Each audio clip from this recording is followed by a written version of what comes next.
Muy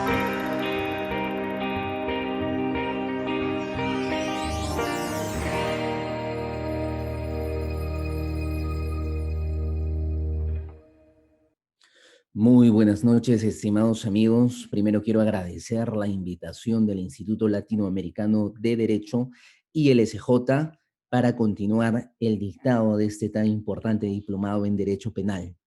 Y saludarles en este día tan especial, un 28 de julio, que vamos a parar las celebraciones un momento para hacer esta clase y luego continuamos porque 200 años no se cumple cualquier día, ¿no? Entonces, un saludo muy especial en un día tan importante para nuestro país. Vamos a tratar hoy día un tema muy interesante, que es sobre la jurisprudencia relevante en materia penal.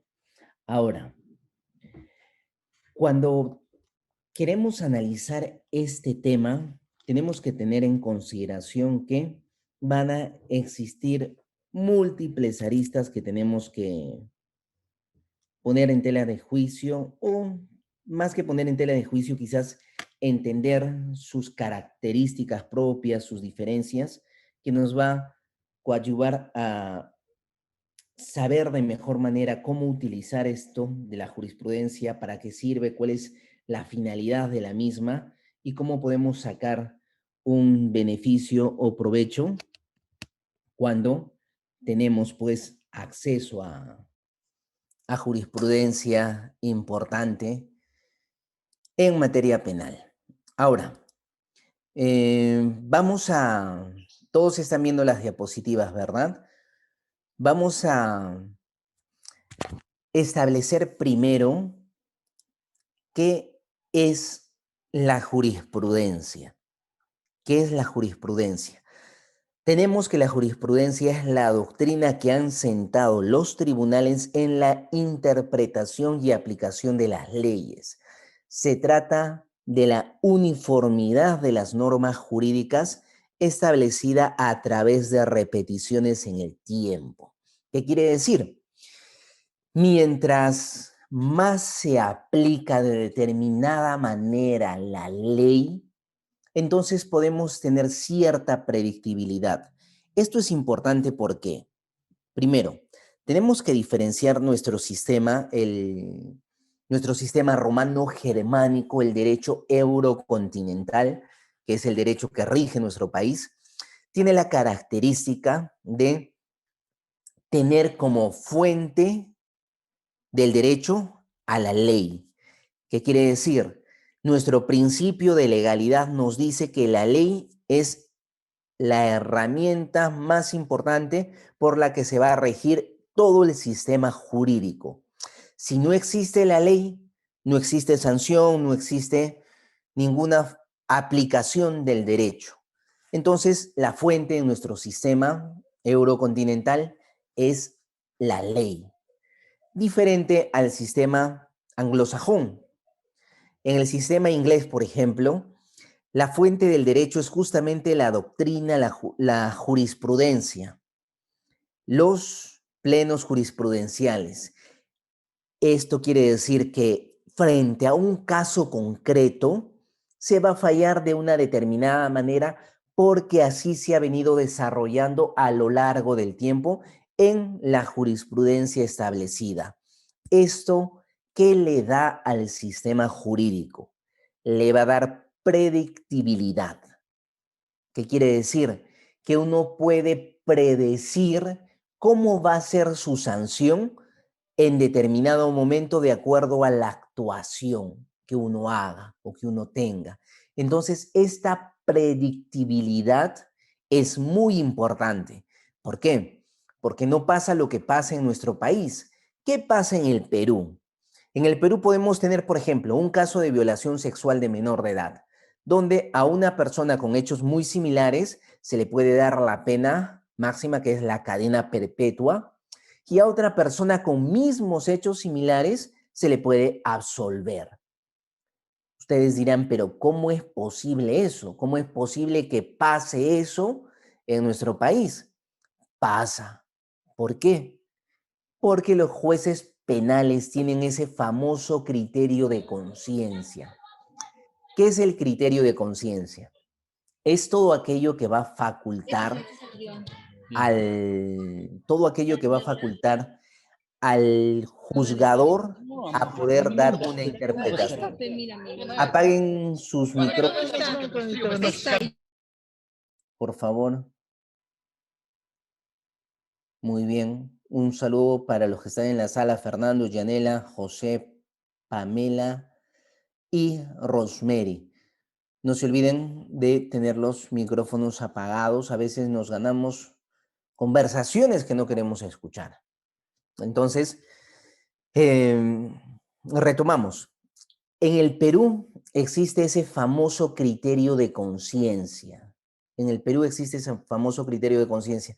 Para los que acaban de incorporarse a la sala, no me conocen, mi nombre es David Emerson Farfán Zulcahuamán, abogado de profesión, licenciado en educación y gustoso de compartir con ustedes este tema tan importante que es la jurisprudencia penal relevante en materia penal. Seguimos entonces. Este famoso criterio de conciencia que la ley faculta, que la ley autoriza a los jueces penales, abre una gama de posibilidades. ¿Qué quiere decir? Que frente a un determinado tipo penal, frente a un determinado hecho, un juez penal puede dar pues la máxima sanción, como es una cadena perpetua. Otro juez penal puede dar pues una absolutoria, que es la exculpación total. Entonces, ahí ustedes dicen, ¿pero cómo? ¿Por qué? Porque justamente no tenemos una predictibilidad con el sistema inglés, como en el sistema anglosajón. Pero ustedes se preguntan, ¿sí, para qué sirve entonces pues, la jurisprudencia, la doctrina que tenemos en nuestro país, si al final los jueces pueden fallar como se les da la gana? En parte, tienen razón, pero vamos a aclarar este punto. Primero, ¿es acaso la jurisprudencia fuente del derecho? No. ¿Cuál es la fuente del derecho? La ley en nuestro país, la única fuente del derecho. Doctrina, jurisprudencia, todo eso contribuyen o coadyuvan a la aplicación correcta de la norma. Ahora, frente a ese criterio cerrado, la norma procesal ha tenido que aperturar la visión para que ingrese la jurisprudencia como un criterio adecuado. Entonces, ¿qué tenemos?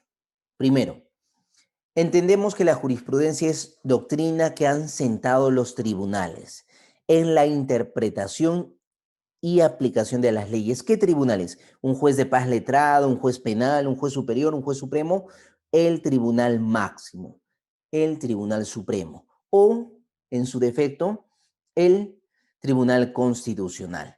¿Para qué sientan esta jurisprudencia? Para buscar uniformidad de las normas jurídicas, para que las normas jurídicas se apliquen de manera uniforme y no tengamos lo que justamente les estoy comentando, que un juez penal puede aplicar de una manera totalmente distinta frente a hechos similares con otro juez penal.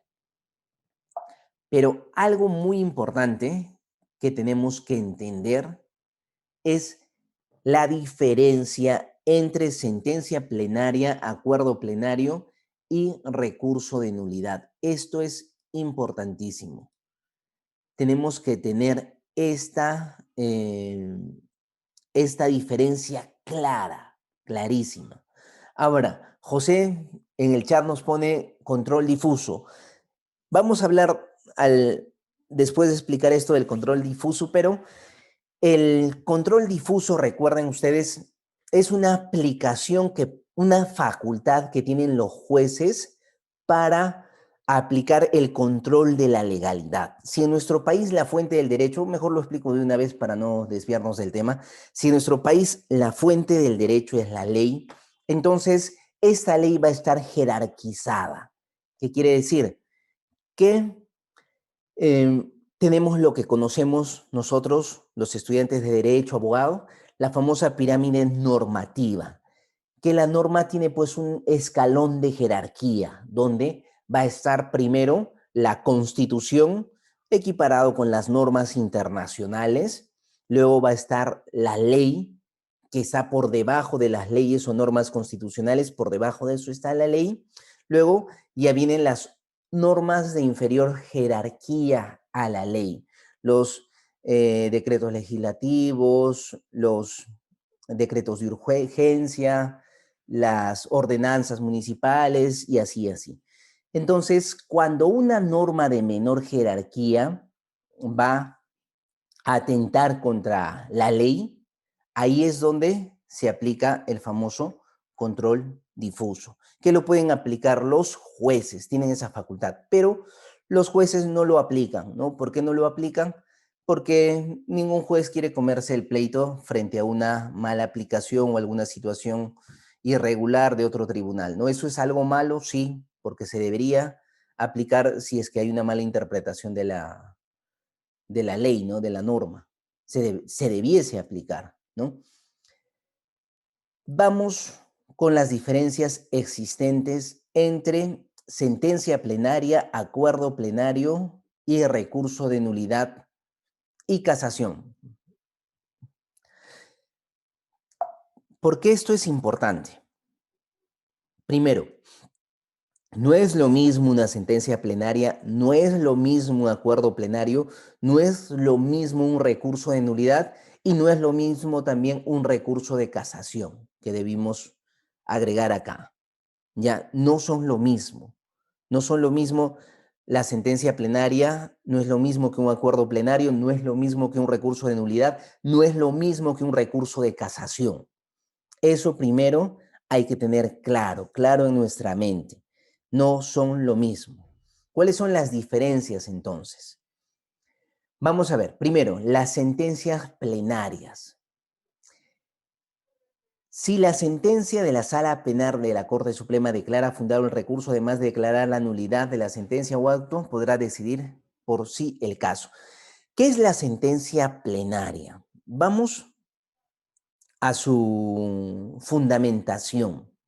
Esta sentencia plenaria está fundamentada en el artículo 433 del Código Procesal Penal, el vigente, el actual, y en su fundamento 4 nos establece la naturaleza de esta sentencia casatoria o pleno casatorio. ¿Ya? ¿Por qué? Porque ahí está la diferencia, que no es cualquier recurso de nulidad, no es cualquier recurso de casación, sino la sentencia plenaria, conocida también como sentencia casatoria y pleno casatorio o pleno casatorio, tiene una cualidad especial que nos va a dar el artículo 433, numeral cuarto. Si se advierte que otra, la Sala Penal Suprema u otros integrantes de la Sala Penal en sus decisiones sostuvieran criterios discrepantes sobre la interpretación o la aplicación de una determinada norma de oficio o a instancia del Ministerio Público o de la Defensoría del Pueblo en relación a los ámbitos referidos a su atribución constitucional, obligatoriamente se reunirá el pleno casatorio de los vocales en lo penal de la Corte Suprema. En este caso, previa a la decisión del pleno que anunciará el asunto que lo motiva. Se señalará día y hora para la vista de la causa con citación del Ministerio Público y, en su caso, de la Defensoría del Pueblo. ¿Qué quiere decir? Esta sentencia plenaria casatoria o este pleno casatorio jurisprudencial van a ser justamente de identificar que existen aplicaciones no uniformes de la ley. ¿Qué quiere decir? En materia de violación sexual, pues estamos viendo que hay algunos juzgados que absuelven a violadores en determinadas condiciones y hay otros juzgados que le dan cadena perpetua, 30, 35 años a violadores. Entonces, ¿qué está pasando? Dice la Corte Suprema. ¿Cómo podemos establecer? ¿Cómo podemos uniformizar esto? Para eso justamente está el 433 de nuestro Código Procesal Penal, nuevo Código Procesal Penal. Justamente frente a esto puede ser a pedido del Ministerio Público o de la Defensoría del Pueblo, que le dice pues a la Corte Suprema: señores de la Corte Suprema, por favor emitan un acuerdo, una sentencia casatoria o un pleno casatorio, porque existe mucha divergencia en la aplicación de los jueces de determinados sentencias totalmente diferentes sobre, por decir, delito de lavado de activos, o sobre delito de violación sexual, o sobre la trata de personas, o sobre el delito de colusión, etc. Es por ello que la Corte Suprema se reúne en pleno, y van a desarrollar un pleno casatorio o una sentencia plenaria casatoria para que ésta sea aplicada de obligatorio cumplimiento por los jueces que administran justicia. Entonces, primera diferencia es que ustedes van a ver que esta sentencia casatoria, este pleno casatorio, va a uniformizar esa jurisprudencia, y esta tiene que ser no omitida por la autoridad jurisdiccional, sino analizada por la misma, atendida por la misma. Ahora, la base legal ya lo hemos dicho, 433.4 del Código Procesal Penal, el nuevo Código Procesal Penal. ¿Cómo se convoca? Puede ser de oficio. ¿Qué quiere decir? La Corte Suprema solito se da cuenta que existe pues un tratamiento totalmente negativo, distinto al de la aplicación de determinada ley por parte de los jueces. Entonces quiere uniformizar. O puede ser que el Ministerio Público le dice: señores de la Corte Suprema, por favor, saquen una sentencia plenaria casatoria sobre este punto. Lo mismo la Defensoría del Pueblo. Otra característica: la emite el pleno casatorio, es decir, solo los jueces supremos que ejercen función casatoria. Solo los jueces supremos que ejercen función casatoria. Hay dos tipos de sentencias plenarias. Primero, para la modificación de un precedente vinculante, solo se realiza de oficio y no intervienen las partes. ¿Qué quiere decir? La Corte Suprema se da cuenta, ellos mismos de oficio, se dan cuenta que uno de sus precedentes vinculantes está desfasado, está en desuso, tiene que ser actualizado o modificado. Y lo realizan de oficio sin intervención de partes. Modifican un precedente vinculante. Y otro es por discrepancia jurisprudencial. Es aquí donde lo puede pedir el Ministerio Público o la Defensoría del Pueblo, y va a haber vista de la causa. Aquí sí hay una discrepancia jurisprudencial. ¿Qué es discrepancia jurisprudencial? Que las partes, los jueces, aplican de manera distinta la ley. Entonces, frente a esa aplicación disímil, ¿qué va a hacer la Corte Suprema? Va a buscar uniformizar esto, uniformizar. Otra característica: la sentencia plenaria por modificación de un precedente vinculante genera un efecto vinculante para las instancias inferiores a la Corte Suprema. Esto es lo que les decía hace poco. Los jueces ya no pueden decir: oye, pues yo no sé, no me enteré de la sentencia plenaria casatoria, no me enteré de determinado hecho. No, no pueden decir eso. ¿Por qué? Porque ya están vinculados y hay sanción por omitir estos acuerdos plenarios casatorios o estas sentencias plenarias casatorias. Esto es importante, ¿ya? La sentencia, otra característica: la sentencia plenaria por discrepancia jurisprudencial genera efecto vinculante para todas las instancias, incluso para las propias salas de la Corte Suprema. Esta diferencia, que parece pequeña, pero es importante. ¿Qué quiere decir? En el primer supuesto, la sentencia plenaria por modificación de un precedente vinculante quiere decir que la Corte Suprema va a generar una sentencia plenaria casatoria que va a ser vinculante tanto para las salas como para los juzgados, pero no para las mismas cortes de la jerarquía de la Corte Suprema. Pero en el caso que estemos frente a una discrepancia jurisprudencial, la que puede solicitar el Ministerio Público o la Defensoría del Pueblo, esta va a ser vinculante para todas las instancias, incluso para la Corte Suprema. Otra característica, la decisión que se adopte puede modificar una sentencia casatoria precedente, pero no afecta ni modifica el fallo del caso específico que motivó el Pleno. Otra característica importante es esta, miren, la decisión que adopte, ¿quiénes? La Corte Suprema, los jueces supremos que ejercen función casatoria. Puede modificar una sentencia casatoria precedente, que quiere decir anterior, pero no va a afectar ni modificar el fallo del caso específico que motivó el Pleno. Entonces, acá no necesariamente quiere decir que si es que se modifica una sentencia casatoria, obligatoriamente se va a afectar o se va a modificar el fallo en un caso específico. No, no necesariamente, no están vinculados necesariamente esos dos. Puede que modifique la Corte Suprema o puede que se mantenga el fallo. Y última característica, se va a aprobar por mayoría absoluta. ¿Cuáles? Las sentencias penales casatorias o los acuerdos plenarios casatorios. Ahora, vamos al acuerdo plenario. Todo lo que hemos hablado es ¿de qué? De la sentencia plenaria casatoria o el pleno casatorio, ¿ya? Su fundamento legal, ¿cuál es? El 433 del Código Procesal Penal.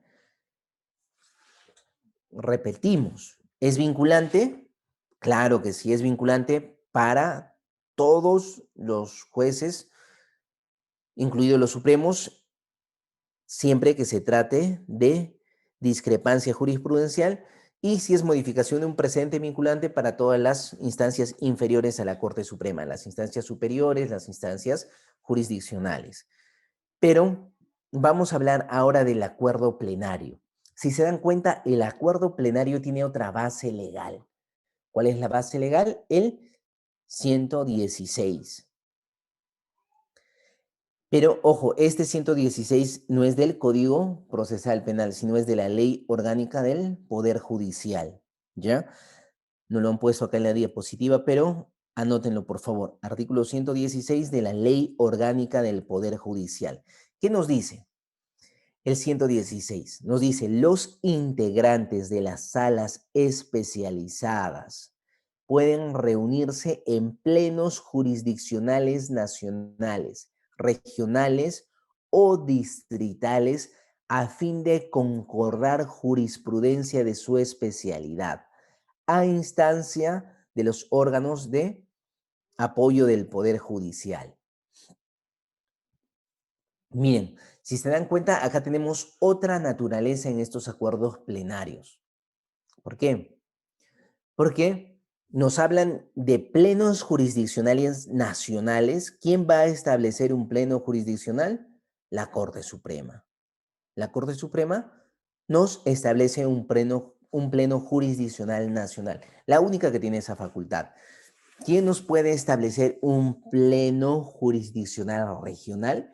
Cualquier Corte Superior de Justicia.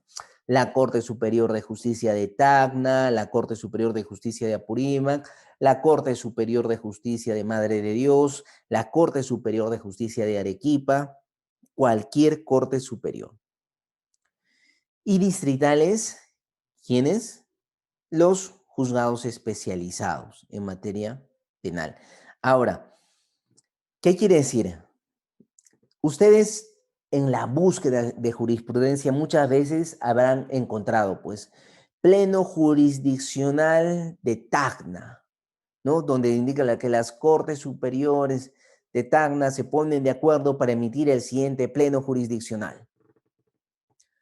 O también han encontrado plenos jurisdiccionales de la Corte Suprema, de la misma Corte Suprema. Ahora, vamos a ver en detalle cuáles son sus características. Primero, los plenos jurisdiccionales se van a convocar de oficio, solo por decisión de la Corte Suprema. Acá no hay a pedido de la Fiscalía, a pedido de la Defensoría del Pueblo. Los plenos jurisdiccionales lo emite el pleno jurisdiccional, es decir, todos los jueces supremos, incluidos los que no ejercen función casatoria, de la Sala Penal Especial, el juez de investigación preparatoria de la Corte Suprema. Otra diferencia importantísima, que acá el pleno jurisdiccional lo van a emitir todos los jueces supremos. Otra característica, hay un solo tipo de acuerdo plenario y se realiza con la finalidad de concordar criterios jurisprudenciales y se discute y se decide en privado. Genera un efecto vinculante relativo, es decir, vincula a jueces de todas las instancias, incluyendo el aporte a la propia Corte Suprema, pero pueden apartarse cumpliendo las reglas del artículo 22 de la Ley Orgánica del Poder Judicial. Otra característica, la decisión que se adopte no modifica la sentencia o precedente alguno y se aprueba por unanimidad. ¿Qué quiere decir? Estos plenos jurisdiccionales, como ustedes están viendo, tienen una característica importante, ¿verdad? Y esa característica hace que su vinculación, eh, quizás no sea tan fuerte como las sentencias plenarias casatorias o los acuerdos plenarios casatorios. Pero, ¿qué nos dice el artículo 22? ¿Por qué? Porque acá nos señalan claramente que, si bien es cierto, es vinculante para todos los jueces, incluidos los jueces de la misma Corte Suprema, pero un magistrado se puede apartar de, de este carácter vinculante de la doctrina jurisprudencial, de este pleno jurisdiccional, en virtud a lo establecido en el artículo 22. ¿Qué nos dice el artículo 22 de la Ley Orgánica del Poder Judicial? Primero, las salas especializadas de la Corte Suprema de Justicia de la República ordenan la publicación trimestral en el diario oficial El Peruano de las ejecutorias que fijan principios jurisprudenciales que han de ser de obligatorio cumplimiento en todas las instancias judiciales. Estos principios deben ser invocados por los magistrados de todas las instancias judiciales, cualquiera que sea su especialidad, como precedente de obligatorio cumplimiento.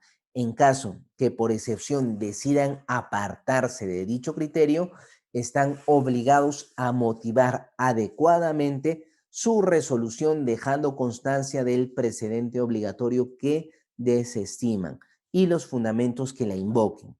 Los fallos de la Corte Suprema de Justicia de la República pueden excepcionalmente apartarse de sus resoluciones jurisdiccionales, de su propio criterio jurisprudencial, motivando debidamente su resolución, lo que debe hacer conocer mediante nuevas publicaciones también en el diario oficial El Peruano, en cuyo caso debe hacer mención expresa del precedente que deja de ser obligatorio por el nuevo y los fundamentos que lo invocan. Quiere decir esto, que el artículo 22 de la Ley Orgánica del Poder Judicial va a permitir que uno se aparte de estos acuerdos plenarios, pero con una fundamentación bien desarrollada y definida. Y esta fundamentación de todas las instancias tiene que constar en la resolución, debe constar, debe dejar constancia del precedente obligatorio que están desestimando y fundamentar cuáles son los motivos o los fundamentos que ellos consideran.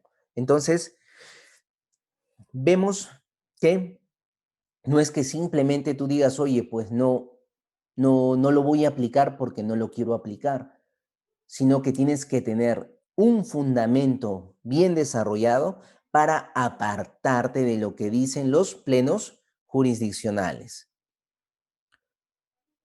Ahora, hasta ahí, entre los acuerdos plenarios que pueden ser la sentencia casatoria o el pleno casatorio, recuerden, sentencia plenaria casatoria o pleno casatorio y los plenos jurisdiccionales, vamos a tener primero las diferencias, que uno tiene un sustento en la ley procesal, que es la sentencia plenaria casatoria. ¿Cuál es su fundamento? La ley procesal, el artículo 433 del nuevo Código Procesal Penal. Ese es el fundamento de la sentencia plenaria casatoria, ¿ya? Sentencia plenaria casatoria. Ahora, el acuerdo plenario tiene su fundamento, tiene su base legal en el 116. ¿De qué? De la Ley Orgánica del Poder Judicial. Artículo 116 son dos normas con el mismo rango, pero distintos, ¿no? Ley Orgánica del Poder Judicial. Y estos son los fundamentos legales. Ambos son de obligatorio cumplimiento. Si bien es cierto, en el acuerdo plenario nos pueden decir que si tú fundamentas según el artículo 22 de la ley orgánica, te puedes apartar. Lo que no pasa en la sentencia plenaria o los plenos casatorios, ¿ya? Sentencia plenaria, sentencia casatoria o pleno casatorio. Acá sí se tiene que cumplir lo que dice, si no ya estás yendo contra la jurisprudencia de obligatorio cumplimiento que está fundamentado en la ley. Pero en el acuerdo plenario es distinto. ¿Por qué? Porque sí te puedes apartar, pero con una debida fundamentación, porque si no también como magistrado puede ser sancionado. Ahora, antes de entrar a recurso de nulidad y recurso de casación, diferencias, preguntas sobre el acuerdo plenario y la sentencia plenaria casatoria. ¿Alguna duda, alguna pregunta sobre acuerdos plenarios y sentencia plenaria casatoria? Ya, entonces si no hay ninguna duda, continuamos.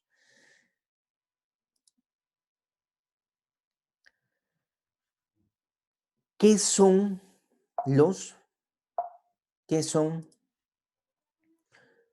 los recursos de nulidad? Importante. ¿Y qué son los recursos de casación? El recurso de nulidad va a tener un doble carácter. Uno va a ser de casación y otro va a ser de instancia. La instancia del recurso de nulidad va a operar cuando tiene por causa un defecto de procedimiento formal y se limita a subsanar este defecto anulando lo actuado con posterioridad y devolviendo la causa al tribunal de origen para que proceda con arreglo a derecho. Ahora, este recurso de nulidad, con la diferencia del recurso de casación, es que ambos son recursos procesales que nos permite impugnar una resolución y llegar hasta dónde, hasta la máxima instancia, que es la Corte Suprema. La diferencia es que el recurso de nulidad va a estar normado en nuestro Código de Procedimientos Penales y el recurso de casación va a estar establecido en nuestro nuevo Código Procesal Penal. ¿Qué quiere decir? Si tú estás en un proceso bajo el nuevo código y en la sala pues hacen una sentencia en contra de tu patrocinado y tú si tú dices, interpongo recurso de nulidad, el juez te va a decir, ¿bajo qué fundamento está sustentando usted su recurso de nulidad? El 115 del Código de Procedimientos Penales. Señor, no existe, ¿no? Estamos nosotros con la nueva normativa. Entonces, ya entiendo.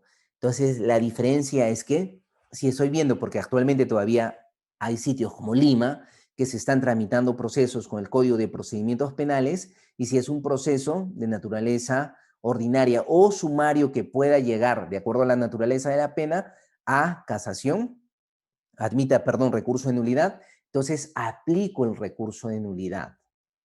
¿Por qué? Porque estoy frente a esa base procesal, que es el Código de Procedimientos Penales. Pero si estoy bajo la base procesal del nuevo Código Procesal Penal, entonces yo no puedo aplicar el,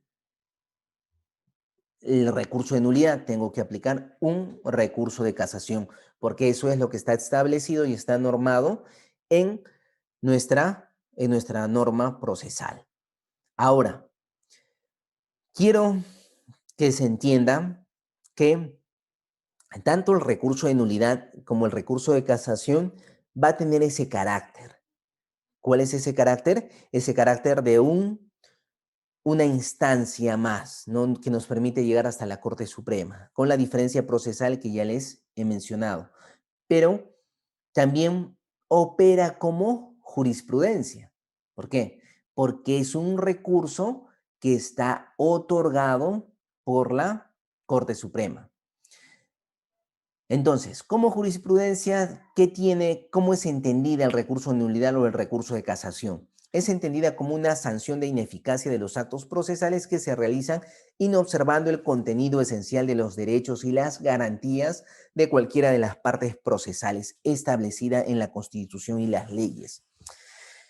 ¿Qué quiere decir? Cuando ustedes han analizado que los recursos, han analizado pues el recurso de casación y han visto que el recurso de casación tiene criterios. Lo mismo el recurso de nulidad tiene criterios. Estos criterios tienen que ser sostenidos o sustentados. No puedes ir a la Corte Suprema pues porque simplemente te da la gana. Si no tienes fundamento, entonces no puedes ir hacia la Corte Suprema. Y eso es lo que trata de cuidar o trata de vigilar las barreras procesales que te da cada instancia, ¿verdad? Ya sea nulidad o ya sea casación. Entonces, sí, ¿qué pasa? Existen todos los días un montón de sentencias que se emiten por procesos que han llegado como recurso de casación a la Corte Suprema o procesos que han llegado con recurso de nulidad a la Corte Suprema. Entonces, estas sentencias, cuando tú ves una sentencia y lo quieres usar como jurisprudencia para tu caso, ¿qué haces? Pues entonces busca, ¿no? Recurso de nulidad 1725 del 2017, por decir, que es un proceso de violación sexual donde la Corte Suprema anuló pues el juicio y ordenó que se vaya hasta primera instancia porque no se pidió la ratificación en segunda instancia de la agraviada, por decir. Entonces, como es algo similar a tu caso, tú tratas de fundamentar tu apelación con este recurso de nulidad. Creo que ustedes ya se han dado cuenta de lo esencial de la diferencia, ¿verdad? ¿Por qué? Porque acá estamos frente a distintas decisiones que emite la Corte Suprema, ya sea en recursos de nulidad o en recursos de casación. ¿Por qué? Porque llegan pues a esa instancia. En algunos casos ni siquiera hay pronunciamiento de fondo, no cumplen los requisitos procesales y son denegadas ahí, declaradas improcedentes. Pero en los casos que sí cumplen los requisitos procesales, en algunos casos emite pues la Corte Suprema un pronunciamiento de fondo, en otros no. Pero Lo que sí queda claro es que estos recursos de casación y estos recursos de nulidad no tienen la característica que tienen las sentencias plenarias o los acuerdos plenarios, ¿verdad? Eso tiene que estar clarísimo en todos ustedes. Estos recursos de nulidad o, o estos recursos de casación que tú aplicas no tienen la característica que tienen las sentencias plenarias ni los acuerdos plenarios. Acuerdo plenario casatorio o sentencia plenaria casatoria. ¿Ya? Entonces, o llamado también pleno casatorio. Esto es importante. ¿Por qué?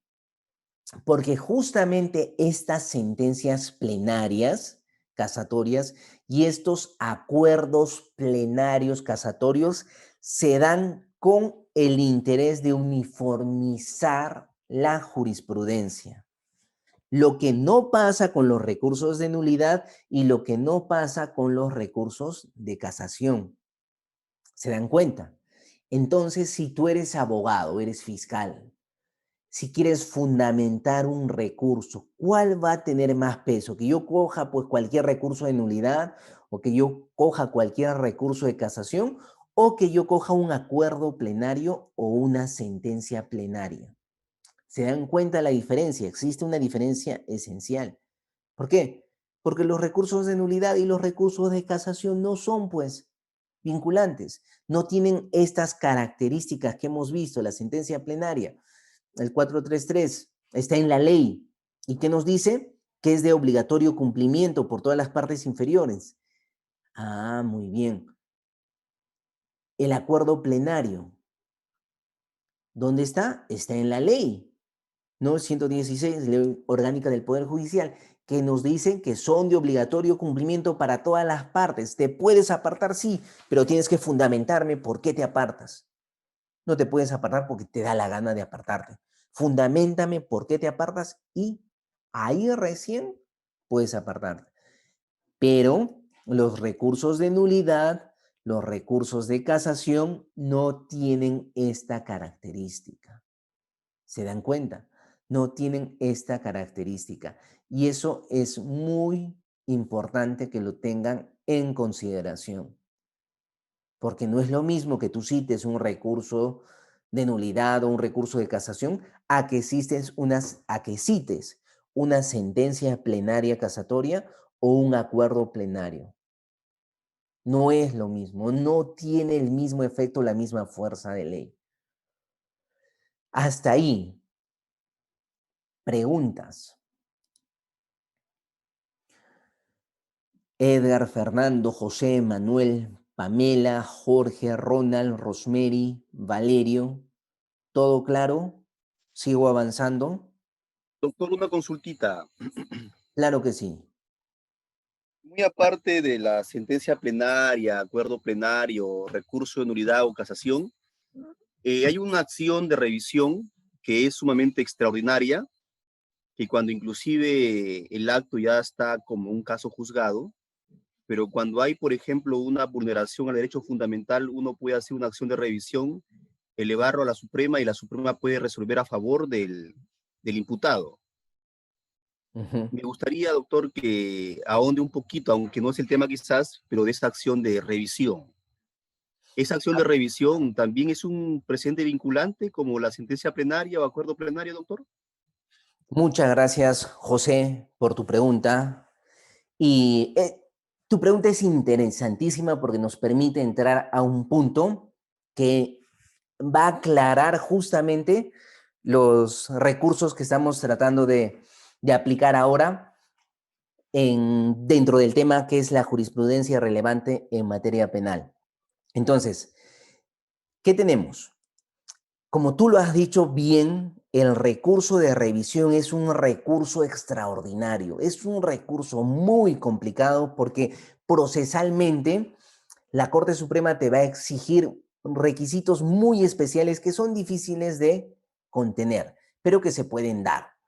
Entonces, cuando tú reúnes tus requisitos procesales, planteas directamente, ojo, no te vas a la primera instancia, te olvidas del juzgado especializado penal, te olvidas de la sala especializada, te vas de frente a la Corte Suprema y le planteas el recurso de revisión.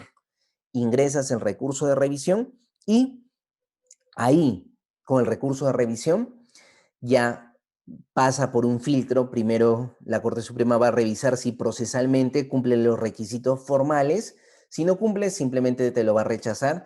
Y si cumple los requisitos formales, ya se va a designar a un juez. De los 5 jueces de la Corte Suprema, se designa a un juez para que este juez vea, pues sea el vocal revisor, que va a revisar ya no la forma, ojo, que hace mesa de partes y los secretarios ahí, ya no la forma de tu recurso extraordinario de revisión, sino el fondo, para ver si tiene sentido o no tiene sentido lo que estás pidiendo. ¿Por qué? Porque como muy bien lo ha dicho José, acá ¿qué estás haciendo? Estás cogiendo un hecho que ya está sentenciado, que ya está consentido, está oleado y sacramentado, y tú lo estás reviviendo. ¿Por qué? Porque pasó algo, pues que, ejemplo, el ejemplo más fácil para entender, un homicidio, ¿no? Se le sentencia a Juan Pérez del homicidio de Blanquita. Y resulta, pues, que Blanquita no estaba muerta, Blanquita se fue del país y aparece, pues, después de 5 años o después de 10 años, aparece Blanquita. Entonces, oye, un momentito, acá le han sentenciado a Juan Pérez por matar a Blanquita, pero Blanquita está viva, miren la misma Blanquita, ¡pum! Armas tu recurso de revisión. ¿Por qué? Porque tienes el fundamento más importante, el muertito no estaba muerto, estaba vivo. Entonces, Blanquita está viva. Armas tu recurso de revisión, procesalmente pues identificas a Blanquita, dónde está viviendo, su dirección, ¿no? Su DNI, si saca su registro migratorio que estaba en, no sé, pues en Argentina, en Estados Unidos o en España, no sé, y regresó después de 10 años a Perú, ¿no? Ahí estaba su declaración de dónde estaba viviendo, vuelve a vivir a Perú. Y al pobre Juancito, a Juan Pérez, sentenciado por homicidio de Blanquita. Ahí planteas tu recurso extraordinario y de revisión. ¿Qué quiere decir? Que un proceso que ya está sentenciado, oleado, sacramentado, lo vas a revivir. ¿Por qué? Porque tienes un fundamento contundente. Es ahí la naturaleza muy complicada de un recurso de revisión, porque tienes que tener situaciones así que sean fehacientes, porque tú no le puedes decir pues a la Corte Suprema, oye, señor de la Corte Suprema, presento mi recurso de revisión pues porque la sala no ha tenido en consideración la jurisprudencia, si ha violado el debido proceso, si ha violado los derechos de defensa eficaz de mi patrocinado, si ha violado sus derechos constitucionales a su principio de presunción de inocencia, a ser sentenciado por un juez imparcial. No le puedes decir eso. ¿Por qué? Porque para eso has tenido pues tu recurso de nulidad o has tenido tu recurso de casación para evidenciar todas las vulneraciones constitucionales que ha sufrido tu patrocinado en su proceso. Pero no puedes aplicar un recurso de revisión en base a esas vulneraciones constitucionales o vulneraciones procesales o vulneraciones, peor aún todavía, personales. ¿Qué quiere decir? No se valoró correctamente la declaración del testigo tal o no se valoró correctamente la declaración de la agraviada o del imputado. Imagínate, si en sala no puedes ni siquiera actuar prueba personal o reexaminar. Bueno, hay criterios que sí se permiten, pero específicos. En la Corte Suprema peor y en un recurso de revisión mucho peor. Entonces, frente a esa situación, para ingresar un recurso de revisión tienes que tener pues una situación extraordinaria. ¿Y qué pasa?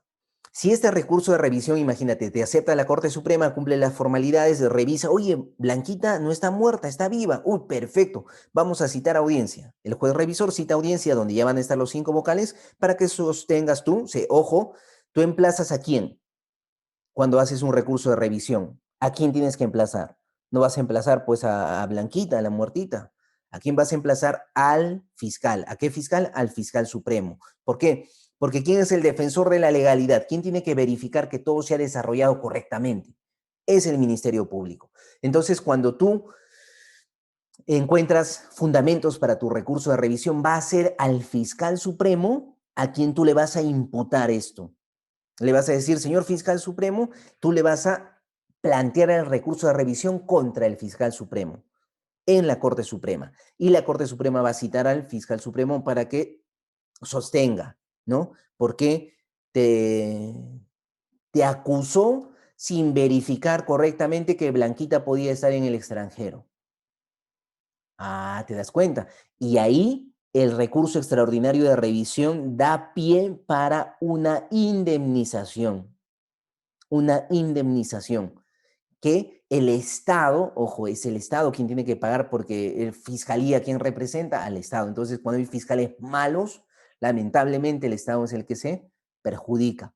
Entonces, la Corte Suprema llama al fiscal, emplaza al fiscal supremo con el recurso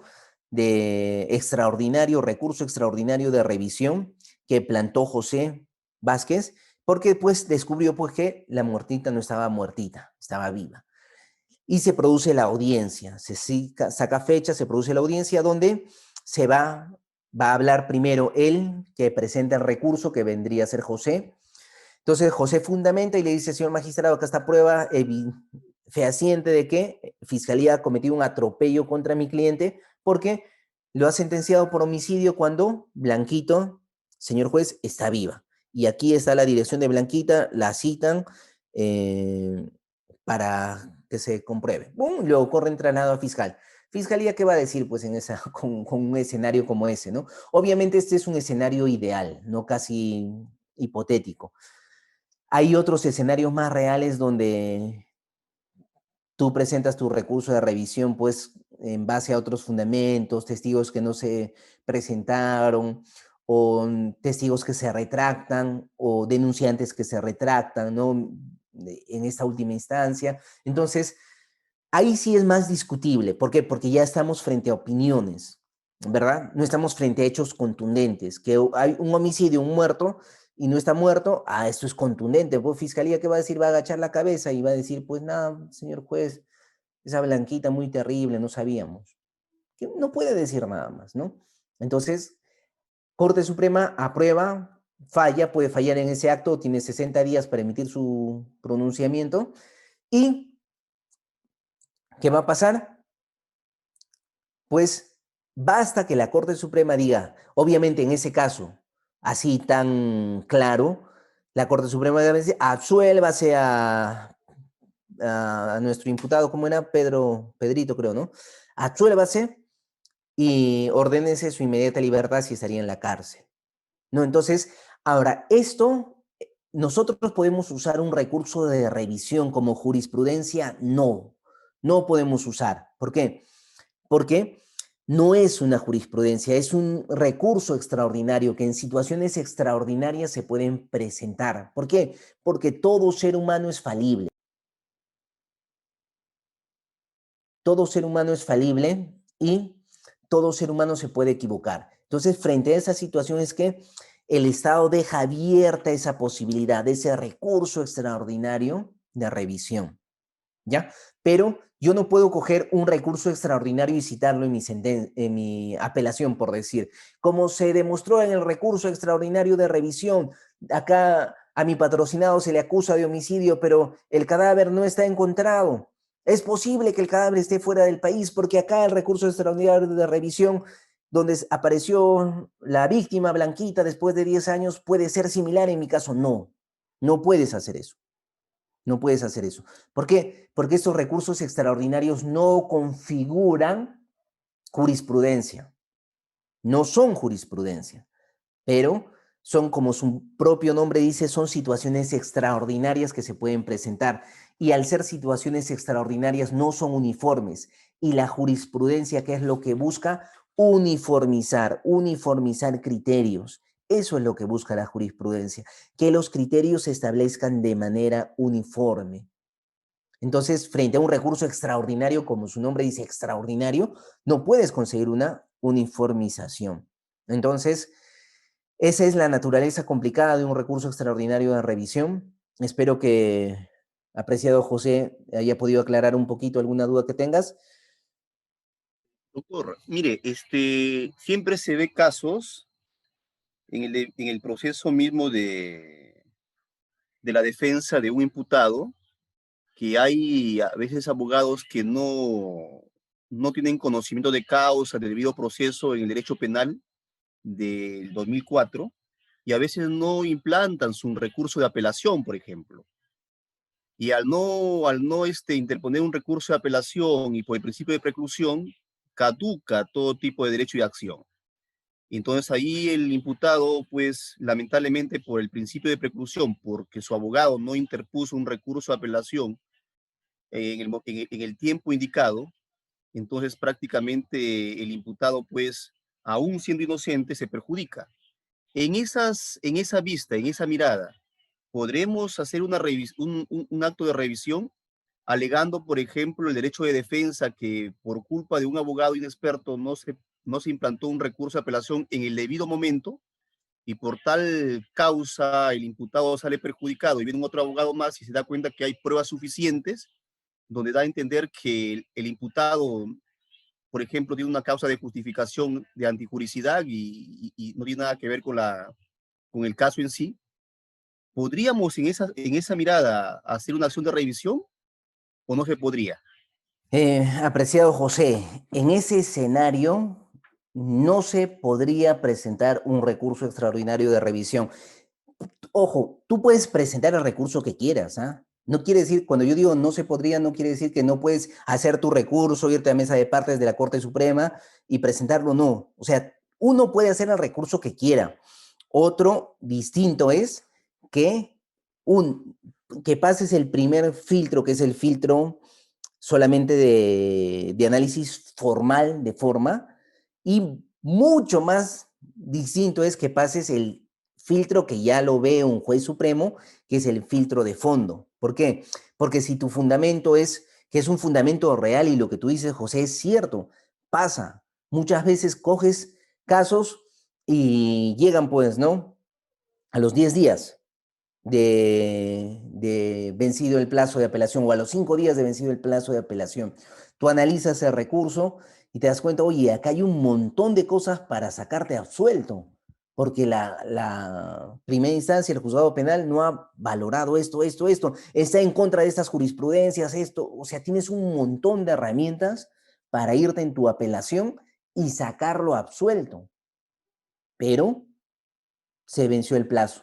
Entonces, en esa situación procesal, obviamente uno dice, oye, qué injusticia, ¿no? Qué injusticia un abogado, pues, disculpen el término, malísimo, un abogado que no debería ser abogado, no apeló cuando tenía que apelar y le arruinó. Entonces, le arruinó, literalmente le arruinó, ¿no? Hay que denunciarle a ese abogado, hay que abrirle su proceso y que lo voten, que le anulen su carnet de abogado. ¿Por qué? Porque el plazo es procesal y eso es un plazo de ley. Entonces, al decirte la ley, al establecer la ley plazos procesales, tú no puedes romper eso porque estarías rompiendo la ley. Ningún juez podría aceptar eso. ¿Por qué? Porque estarías rompiendo la ley. Es como ejemplo. Ustedes se acuerdan en estas elecciones que los abogados de Fuerza Popular presentaron sus recursos, ¿verdad? Y presentaron como 1,200 recursos. Y resulta que solo 115 recursos entraron dentro del plazo de ley. ¿Qué quiere decir? Que tenían 3 días y de 8 de la mañana a 8 de la noche, ahí estaba la norma que daba el plazo y la norma que daba el horario. Entonces, solo entraron 115 y el resto de sus recursos entraron fuera de plazo. ¿Y cuál era el argumento? No, pues que acá se tiene que ver quién va a ser el presidente, el derecho constitucional al voto, que no se puede, por una norma procesal, vulnerar un derecho constitucional de elegir, va a ser la persona que va, o sea, total, eso son cosas, fundamentos absurdos. ¿Por qué? Si el abogado que defiende la ley, que entiende la ley, no respeta la ley, entonces, ¿cómo vas a querer, pues, que la gente común respete la ley? No existe, no existe sustento ni fundamento alguno. Tú no puedes decir, oye, se me fue el plazo, pues amplíame el plazo. ¿no? Porque eso creo que era lo que quería hacer el Jurado Nacional de Elecciones en un inicio, y dijo, ya, vamos a ampliar el plazo hasta el 5, ¿no? O hasta el, no tengo las fechas exactas, vamos a ampliar el plazo, ya no va a ser 3 días, sino van a ser 5 días. Tú puedes ampliar los plazos retroactivamente, existe la retroactividad. Los únicos casos donde existe retroactividad de la ley es en materia penal cuando favorece al reo, materia laboral cuando favorece al trabajador y materia tributaria cuando favorece al contribuyente. Eso es constitucional, no existe otros elementos donde se pueda retrotraer la ley. Entonces tú no puedes decir, tu plazo era 3, pero no presentaste dentro de los 3, ahora son 5 para que entre. O sea, es absurdo. Y era una vergüenza que abogados de estudios grandes tengan esos argumentos en todos los canales de televisión, que en principio está el derecho al voto, el derecho constitucional a la verdad. O sea, es una vergüenza. ¿Por qué? Porque como abogado sabes que si tu plazo se venció, no puedes pues no puedes inventarte otro plazo. ¿Es triste? ¿Es complicado? Sí. ¿Se afecta la libertad de alguien? Sí. Pero no puedes presentar un recurso de revisión sosteniendo que procesalmente el abogado pues era un mal abogado, ¿no? Era un inútil ese abogado que no cuidó el plazo procesal y ya pues y se le pasó, ¿no? Se le pasó. Entonces, esas cositas no, yo sé que no son, pueden parecer no justas, pero justamente lo primero que tiene que manejar un abogado son los plazos procesales. Eso es lo primero que tienes que manejar. Si no manejas los plazos procesales, estás terrible desde primera instancia, ¿no? Fiscalía me archiva una investigación fiscal. ¿Qué tengo que hacer? Me notifican el archivo, tengo que presentar un recurso de queja. ¿Cuánto es mi plazo procesal para el recurso de queja? 5 días. ¿Al quién? Al fiscal superior. Presento mi recurso de queja. En juzgado, me saca una sentencia condenatoria, me notifican. ¿Cuánto es mi plazo procesal? Ojo, desde la notificación de la sentencia completa, no desde que te leen la sentencia, porque muchas veces te leen los fundamentos, eso no sirve. Te tienen que dar la sentencia completa para que corra el plazo. Me notificaron la sentencia. ¿Cuánto es mi plazo para la apelación? 5 días. Entonces tengo que presentar mi apelación. En sala, segunda instancia, me concedieron o confirmaron la sentencia vulnerando a mi cliente. Tengo que presentar mi casación. ¿Cuánto es el plazo para la casación? 10 días. Me niegan la casación y estando dentro del plazo, ¿qué tengo que hacer?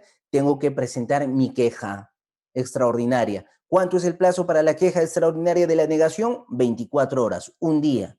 Me niegan la queja extraordinaria en la sala, porque esa sala está comprada, coludida. Tengo que hacer mi queja directa directamente hacia la Corte Suprema. ¿Cuánto es el plazo procesal para la queja directa? Un día. Entonces, si lo que tienes que tener sí o sí claro, sí o sí, son tus plazos procesales.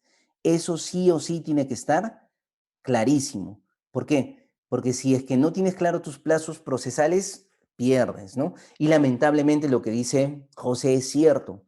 Muchos abogados así destruyen la vida de los clientes porque una persona que se va a cárcel, injustamente siendo inocente, le has destruido la vida, no solo de él, sino de su familia.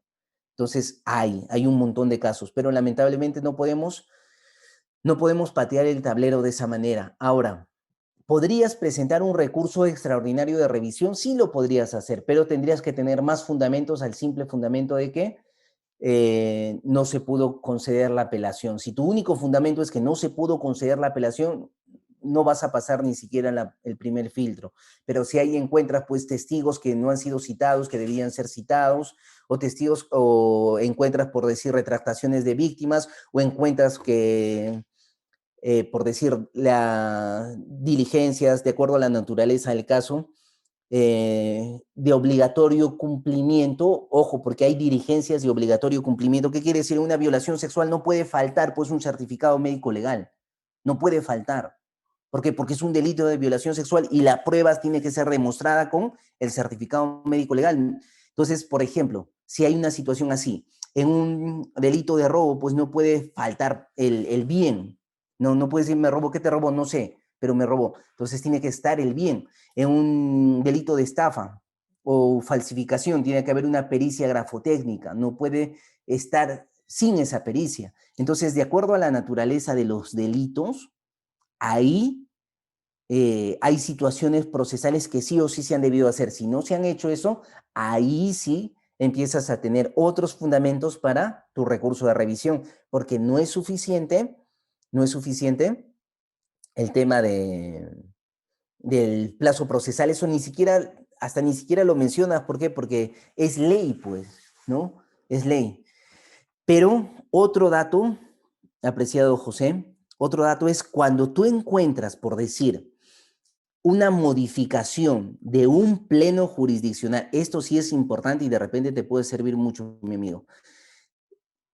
Una sentencia plenaria casatoria que haya salido, por decir, el 2017, la sentencia plenaria casatoria 1-2017, que es famosísima, y hay una sentencia del 2018 de tu cliente. Si esta sentencia del 2018 está en contra de lo que ya establecía la sentencia plenaria casatoria del 2017, ahí tienes para hacerle un recurso de revisión. Ahí sí, ¿te das cuenta?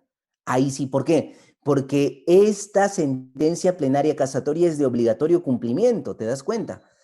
Que el 433, numeral 4, nos dice obligatorio cumplimiento para todas las instancias.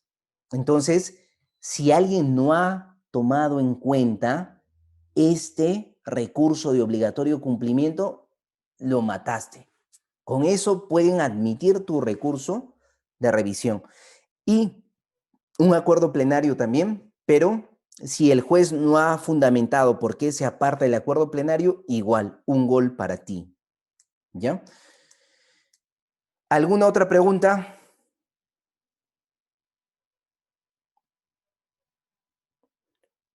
Ya, entonces continuamos.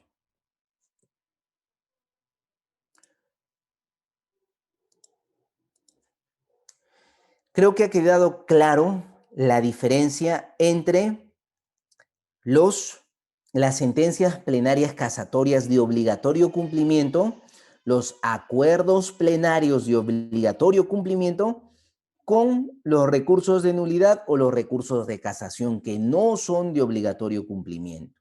¿Ya? Entonces, vamos a ver ahora en jurisprudencia, lo más importante que tienen que tener en cuenta es esos criterios. Una vez que ya manejas los criterios, ya no necesitas más. ¿Por qué? Porque tú puedes coger, pues hay un montón de jurisprudencia que nuestro país produce.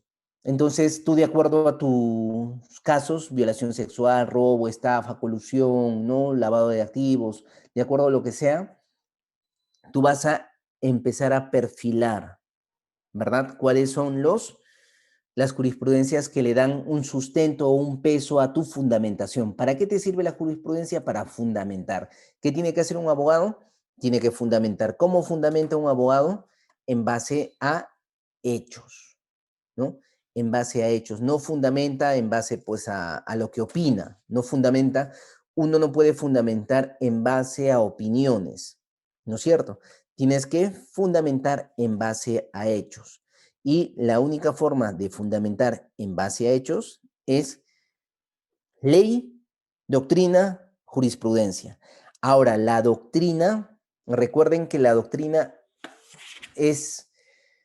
no es de obligatorio cumplimiento, como una sentencia plenaria o un acuerdo plenario. No, porque la doctrina es pues lo que dice un autor y un autor puede decir cualquier cosa, pero doctor, hay doctrina autorizada, pues, ¿no? Hay grandes autores que escriben grandes libros. Igual, pues, pueden ser grandes autores con grandes libros, pero ¿vincula al juez? ¿Está obligado el juez a coger lo que dice ese grande autor de grandes libros? No, no lo vincula para nada. Entonces, las, la doctrina sirve para darle pues un sustento académico a tu recurso, pero no sirve para fundamentar propiamente tu recurso. ¿Por qué? Porque no es de obligatorio cumplimiento. Y si tú coges eh, tu acuerdo plenario o tu sentencia plenaria, entonces ahí sí hay una diferencia. ¿Por qué? Porque ya existe una vinculación legal, una vinculación legal. Por ejemplo, acá, Casación 661-2016 de Piura. La pericia contable como prueba idónea para establecer el perjuicio patrimonial concreto en los casos de colusión. La pericia contable como prueba idónea para establecer perjuicio patrimonial concreto en los casos de colusión. Ahora, yo les pregunto, ¿esta casación es una sentencia plenaria casatoria? ¿Es un acuerdo plenario o es simplemente una casación? Cualquiera puede responder. ¿Esta casación es una sentencia plenaria casatoria? ¿Es un acuerdo plenario o es simplemente una casación?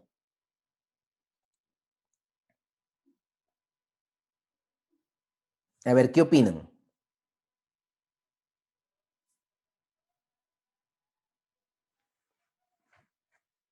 No se asusten, cualquiera.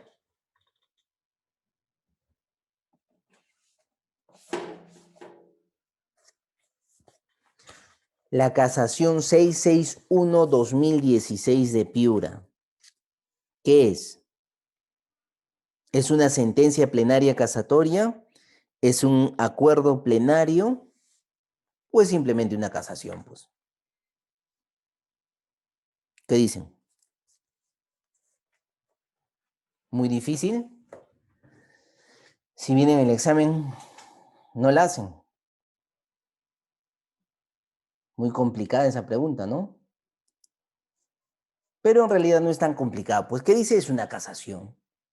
Entonces, si dice casación, es casación, pues. Si dice recurso de nulidad, es recurso de nulidad. Si dice acuerdo plenario, es un acuerdo plenario. Si dice sentencia plenaria, es una sentencia plenaria. Si dice pleno casatorio, es un pleno casatorio. Así de sencillo, así de fácil. Entonces, por decir, ¿esta casación nos sirve para fundamentar si yo estoy viendo un caso de colusión? Sí, me sirve para fundamentar, ¿no? Entonces, ¿qué es lo que yo cojo de una casación, de una jurisprudencia? Porque recuerden, más allá de utilizar este espacio para establecer, pues, oh, el top de las 10 jurisprudencias más relevantes, que no interesa porque, ¿qué es más relevante? De acuerdo al caso que tengas, ¿verdad? Entonces, cada uno de ustedes puede tener distintos casos. Entonces, no sirve de nada poner pues acá un top de las 10 sentencias más importantes o de los jurisprudencia más importante en materia penal porque hay un montón de jurisprudencia. ¿Y qué es relevante? Todo es relevante de acuerdo a la naturaleza de tu proceso. Todo puede ser relevante. Entonces, lo que podemos hacer para que estas horas en fiestas patrias, 28 de julio, 200 años de nuestra independencia, y estamos con la celebración ahí, y estamos haciendo una pausa para estudiar, porque ahorita cerramos y continuamos con la celebración hasta el 1 de agosto, ¿no es cierto? Como tiene que ser. Pero este tiempo, para que sea valioso, más que poner un top de recursos, de jurisprudencia, es entender cómo vamos a utilizar la jurisprudencia, es entender qué es la jurisprudencia, entender esas diferencias entre una sentencia plenaria casatoria, un acuerdo plenario casatorio, un recurso de nulidad, un recurso de casación. La excelente pregunta de José sobre el recurso extraordinario de revisión, si se puede usar como fundamento, como jurisprudencia. Eso es más valioso que decir pues un top de las jurisprudencias más valiosas en materia penal porque no hay. Lo relevante es lo que te va a servir a ti de acuerdo al caso concreto. Puede ser un caso de robo, de violación, de delitos patrimoniales, de colusión, delitos de lesiones, lo que sea. Si tú sabes usar la jurisprudencia, vas a utilizarla de mejor manera. Entonces, lo que hemos dicho primero es, trata de establecer el uso de sentencias plenarias casatorias o de acuerdos plenarios. Eso es tu filtro mayor, pero no hay, pues. Muchas veces no hay. Entonces, ¿qué haces? Trabaja con casaciones como esta, que es una casación, ¿no? La casación 661-2016 Piura, es una casación común. Entonces, trabaja con tu casación común. ¿Por qué? Porque no tienes pues un acuerdo plenario, una sentencia plenaria, no la tienes. No hay para todos los delitos. Entonces, usas la casación. Y tú te preguntas, doctor, pero usted dijo pues que no eran tan importantes esto, que el juez no lo puede vincular. Sí, pues no tiene el peso que tiene una sentencia plenaria o un acuerdo plenario. No tiene ese peso, efectivamente, pero sirve para que argumentes en virtud a lo que necesites. Entonces, ahí en ese contexto, tenemos una casación, ¿no es cierto? Esta casación, por ejemplo, tiene 18 hojas. Entonces, ¿qué voy a hacer? ¿Voy a usar las 18 hojas? No, porque son antecedentes, son los fundamentos que inician la casación. Lo único que me va a interesar de una casación son los fundamentos normativos, los fundamentos jurídicos. ¿Por qué? Porque esos son generales. Las partes que lo presentan, dónde lo presentan, el delito, que están, el contexto del delito, eso no nos sirve, porque cada parte es distinta, cada contexto es diferente. Pero la aplicación de la ley, la interpretación de la ley, eso sí me sirve.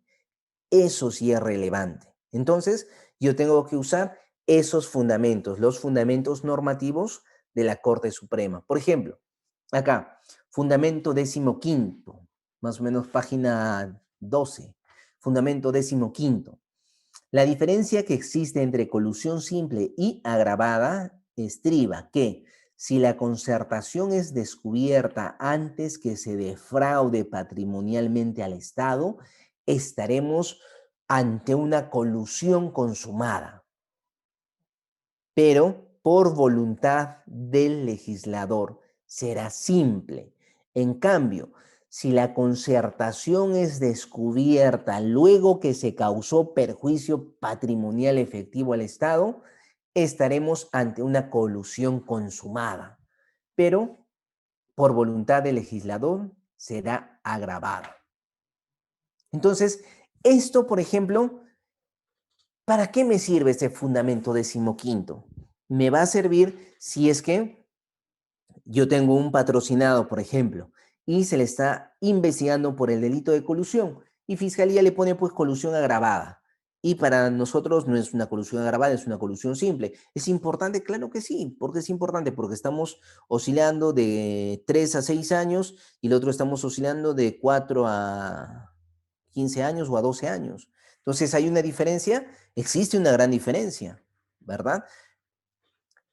Entonces, si existe una gran diferencia, ¿qué tengo que hacer yo? Tengo que fundamentar para que el delito sea el más favorable a mi patrocinado, ¿no? Porque si es colusión simple, 3 y 6 años. La pena puede ser hasta suspendida. Si es colusión agravada, 6 a 15 años. O sea, hay una diferencia enorme. Entonces, este fundamento, por ejemplo, me sirve para eso. Lo cito y lo utilizo. ¿Se dan cuenta? Sigue.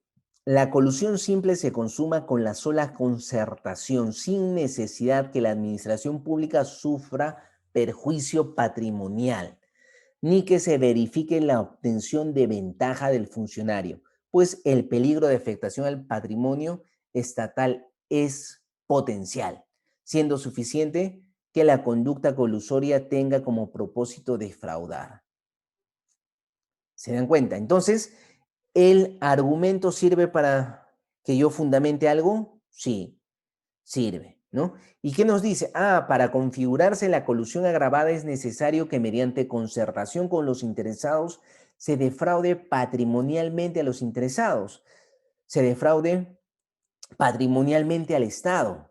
Esto es, causando perjuicio real efectivo al patrimonio estatal.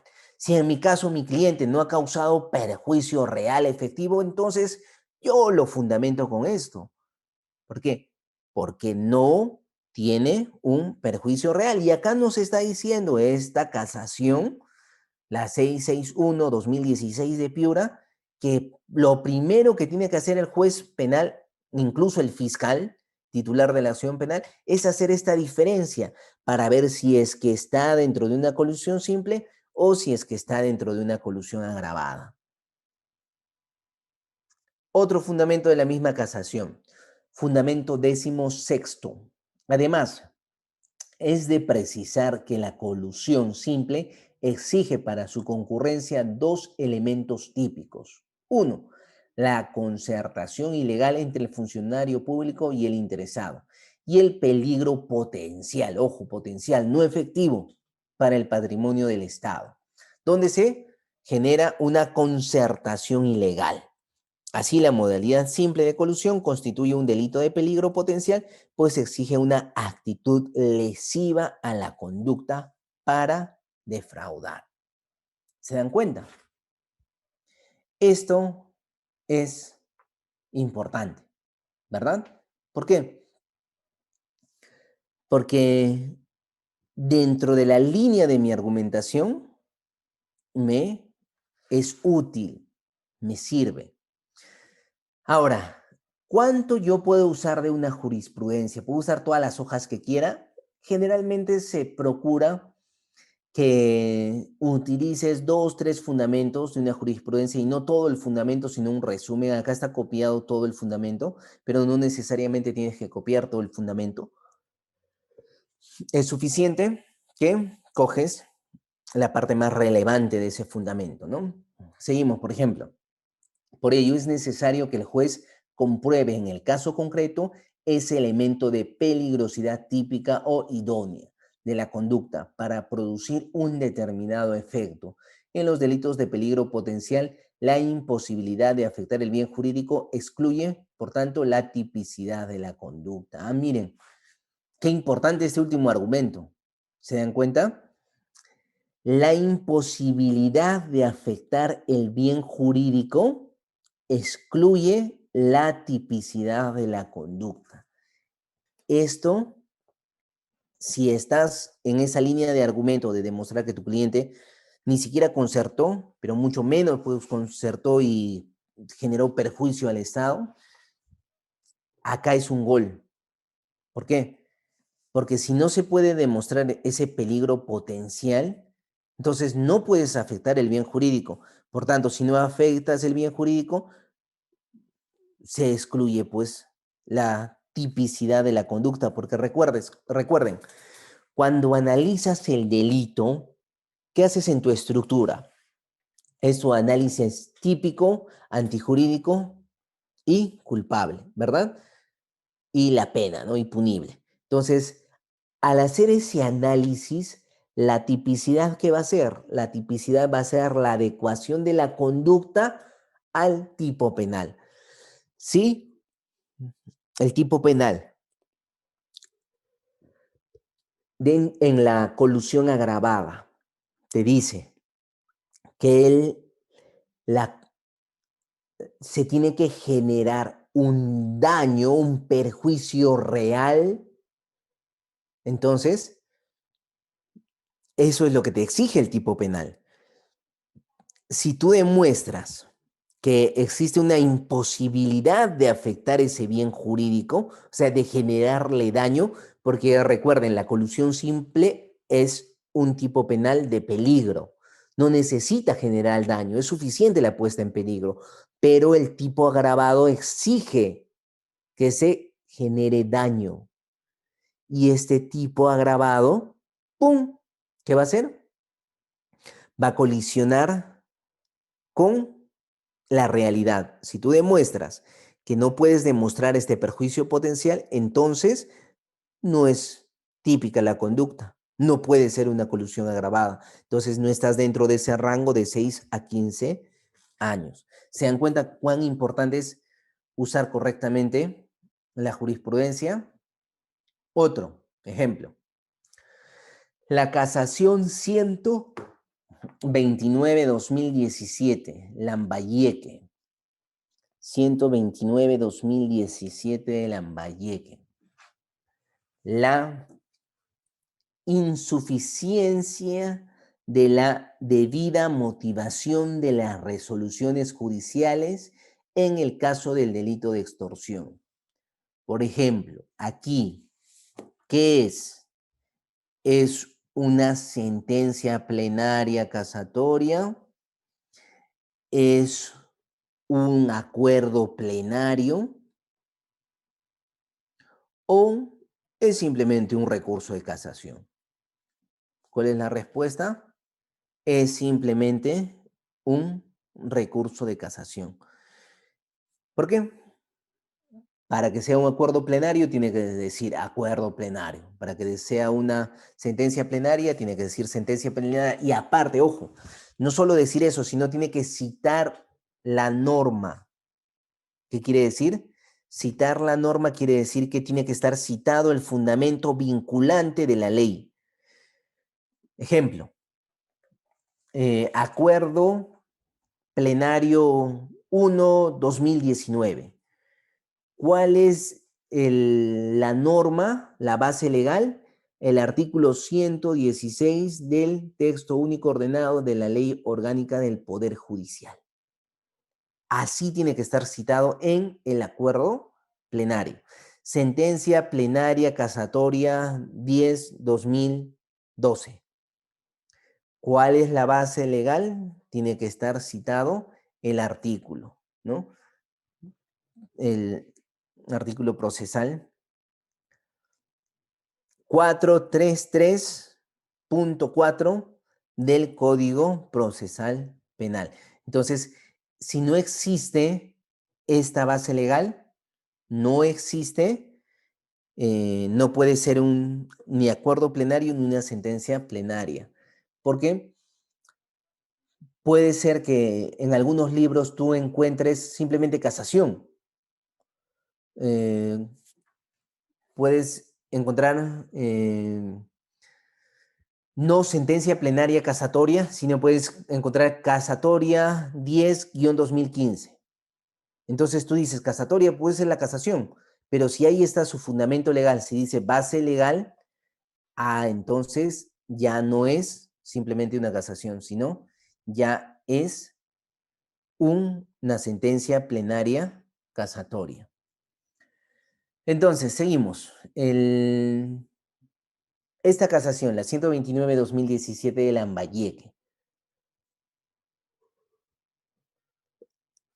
insuficiencia de la indebida motivación de las resoluciones judiciales en el caso del delito de extorsión. Fundamento segundo. El delito objeto de acusación, enjuiciamiento y condena, el delito de extorsión previsto y sancionado por el artículo 200 numeral B del Código Penal, esta norma instituye lo siguiente. El que mediante violencia o amenaza obliga a una persona o a una institución pública o privada a otorgar a la gente o a un tercero una ventaja económica indebida u otra ventaja de cualquier índole será reprimido. Se trata de un delito contra el patrimonio de estructura compleja y que consiste en obligar a una persona a otorgar a la gente o a un tercero una ventaja económica indebida mediante violencia o amenaza o manteniéndolo como rehén al sujeto pasivo o a otra persona. Para que se configure deben concurrir todos los elementos objetivos y subjetivos del tipo. Esto es, el empleo de violencia, amenaza sobre el sujeto pasivo, la acción dolosa, que se obliga con tales medios al sujeto pasivo a realizar una disposición patrimonial que lo perjudique, la obtención por el sujeto activo de una ventaja económica indebida, En esto se dan cuenta del delito de extorsión que hace esta casación. Primero nos da las características del delito. Si en mi proceso el juez emitió una sentencia de extorsión contra mi cliente cuando mi cliente no cumple las características, ¿no? Porque dice acá, para que se configure deben concurrir todos los elementos objetivos del tipo. ¿Cuáles son los elementos objetivos? Empleo de violencia, amenaza sobre el sujeto pasivo. No hubo violencia, la señorita supuestamente extorsionada llegó a mi casa libremente, no la obligué, no la traje a la fuerza, llegó. La acción dolosa consiste en obligar con tales medios al sujeto pasivo a realizar una disposición patrimonial que le perjudique. La señorita vino a mi casa voluntariamente y voluntariamente me hizo una transferencia desde su celular. Me dijo, ¿cuál es tu número de Yape? Ya te voy a transferir 500 soles. ¿Por qué? ¿Por qué te voy a transferir? Pues, entonces, no hay acción dolosa, la obtención por el sujeto activo de una ventaja económica indebida. No hay una obtención. Entonces, estos elementos patrimoniales te ayudan a determinar en tu hecho las circunstancias, ¿no? Seguimos. Fundamento tercero. En torno a la motivación suficiente del fallo recurrido es de tener en cuenta lo siguiente. Los tribunales de mérito tienen la facultad de valorar racionalmente las pruebas practicadas en juicio de primera instancia y de apelación, con los límites legalmente reconocidos, en armonía con el principio procedimental de mediación, pero tienen el deber de razonar expresamente tal valoración en el propio texto de la sentencia, cumpliendo así el deber de motivación impuesto por el artículo 139, inciso 5 de la Constitución. Si acá tienes, por ejemplo, que el juez que ha emitido la sentencia ha hecho pues un análisis así muy vago, muy lato, ahí tienes el fundamento para demostrar su obligación de este magistrado, según el artículo 139, inciso 5 de la Constitución, para que haga un trabajo adecuado, ¿no? En el caso concreto. Entonces, ahí encuentras la importancia del uso de la jurisprudencia. ¿Por qué? Porque te permite que tu fundamento llegue a las partes de una manera distinta y darle contenido jurídico a tu argumento, porque argumentar pues no es decir que sí, se ha vulnerado a mi cliente, se ha cometido un abuso, el juez no ha hecho correctamente un análisis porque se ha basado subjetivamente creyendo la culpabilidad de mi cliente. Entonces, eso no es fundamentar.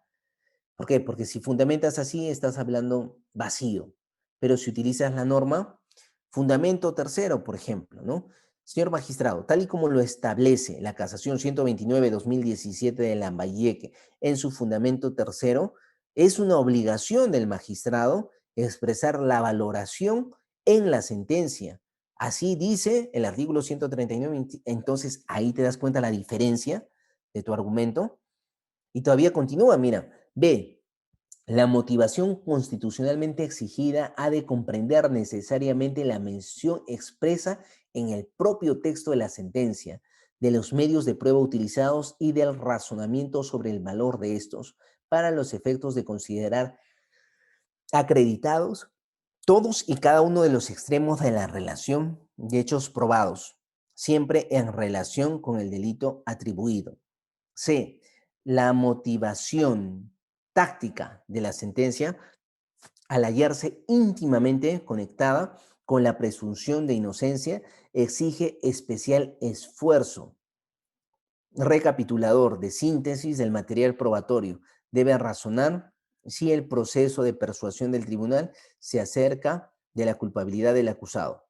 Y le manda su razonamiento a la sentencia. Mil disculpas por algunos pequeños errores que ha producido mi asistente en las diapositivas. Vamos a corregirlos y les vamos a alcanzar otra vez al instituto, al ILSJ, para que les haga llegar con el material adecuado, ¿ya? No hemos tenido tiempo para revisar la información. Entonces, pero la esencia está ahí clarita. ¿Qué quiere decir? Que se genera argumento para tu exposición. Y de esta manera es como se utiliza la jurisprudencia. Ahora, vamos a las preguntas. Lo más importante, la mejor forma de interactuar en el derecho es con las dudas, con las preguntas. Dudas sobre todo lo que hemos visto en la sesión de hoy día. Hemos hablado sobre qué es la jurisprudencia, la diferencia esencial entre nuestro sistema romano-germánico y el derecho anglosajón, el derecho inglés y el derecho eurocontinental, donde en uno es la fuente de la ley y existe esa ley, esa famosa, ese famoso criterio de conciencia que la ley faculta, que permite pues que un juez en un proceso similar te dé la pena máxima y otro juez te absuelva por el criterio de conciencia. Sin embargo, en el sistema anglosajón no pasa eso. ¿Por qué? Porque en el sistema anglosajón existe la predictibilidad que te va a dar la jurisprudencia. Hechos similares se tienen que sentenciar de manera similar. No hay posibilidad que un juez saque una sentencia totalmente distinta y eso le da rapidez a los procesos. Los procesos en el sistema anglosajón son mucho más rápidos. Un proceso de hurto, por ejemplo, puedes tener sentenciado en 5 días, atrapado un día, puesto a disposición al día siguiente, iniciado su juicio al tercer día, concluido su juicio al día siguiente y sentenciado ahí, en 2, 3 días. Un proceso de hurto acá en el Perú te puede durar 2, 3 años. ¿Por qué? Por el sistema. Y aparte por la ética de muchos operadores del derecho, muchos abogados, por ejemplo. Hay muchos abogados que creen que ser buen abogado es sacarle la vuelta a la ley, engañar, comprarse al fiscal, al juez, jugar sucio, ¿no? Jugar de manera mediocre, ser corrupto. Muchos abogados creen que soy bueno porque hago eso, ¿no? Cuando es todo lo contrario. Eso es todo lo contrario. Y en el sistema anglosajón, el sistema inglés, yo que viví en Inglaterra, tengo fe de lo que les digo. Es un sistema que funciona mucho mejor. ¿Por qué? Porque existe un respeto a la ley. Y ese respeto a la ley se manifiesta en todos los operadores del derecho. Y es por eso que se puede emitir una sentencia en 4 o 5 días, lo que no es posible en nuestro sistema judicial. Entonces, hemos visto al inicio esa diferencia. Luego, hemos visto el, la, in, la importancia de entender qué es una sentencia plenaria, casatoria, qué es un acuerdo plenario, qué es un recurso de nulidad y qué es un recurso de casación. Y con la pregunta de nuestro querido José, también entender que es un recurso extraordinario de revisión y si lo podemos utilizar como jurisprudencia. Hemos visto la importancia de todos estos, porque no podemos decir que uno es importante y otro no. Hemos visto que las sentencias plenarias y los acuerdos plenarios están en otro nivel de importancia, otro nivel de valor. Eso es muy importante recordar. ¿Por qué? Porque está sustentado en la ley. La ley, ¿qué es lo que va a hacer? La ley le va a dar el fundamento de obligatoriedad. Y al darle este fundamento de obligatoriedad, hace que las partes estén, los jueces, los operadores del derecho, estén obligados al uso de estos, ya sean acuerdos plenarios o sentencias plenarias, ¿no? ¿Se dan cuenta? Recordamos cuál es nuestro fundamento, el 433 de nuestra norma procesal en las sentencias plenarias, el 433, y en los acuerdos plenarios, el 116. Esta la Ley Orgánica del Poder Judicial y el 433 es del Código Procesal Penal. Entonces, este fundamento le da un peso especial, una vinculación especial, ¿a qué? A esta jurisprudencia, para que los jueces de instancias inferiores tengan que utilizarlo de obligatorio cumplimiento. Y en el caso del acuerdo plenario, recuerdan que si alguien no quiere usarlo, quiere apartarse de esta doctrina de obligatorio cumplimiento, lo tiene que fundamentar. No puede apartarse simplemente, sino tiene que fundamentar su decisión antes de retirarse. También hemos visto que no en todos los delitos vamos a tener pues una sentencia plenaria casatoria o un acuerdo plenario. No. Entonces, si no tenemos esto, la idea es que nosotros tratemos de usar la jurisprudencia en virtud a estos, a los acuerdos plenarios y a las sentencias plenarias. Pero si no tenemos, podemos usar tranquilamente los recursos de nulidad o los recursos de casación. Y estos recursos van a ser válidos también para poder fundamentar nuestras resoluciones. Porque ¿cuál es la importancia del uso de estos, de la jurisprudencia? Es que nos coadyuven a la fundamentación de nuestros recursos. Eso es lo que vale. No que cites 10, 20, si no sabes utilizar. Hemos visto ejemplos de cómo los utilizamos. Si no sabes utilizar, entonces no tiene mayor sentido. Y ahora quiero sus dudas.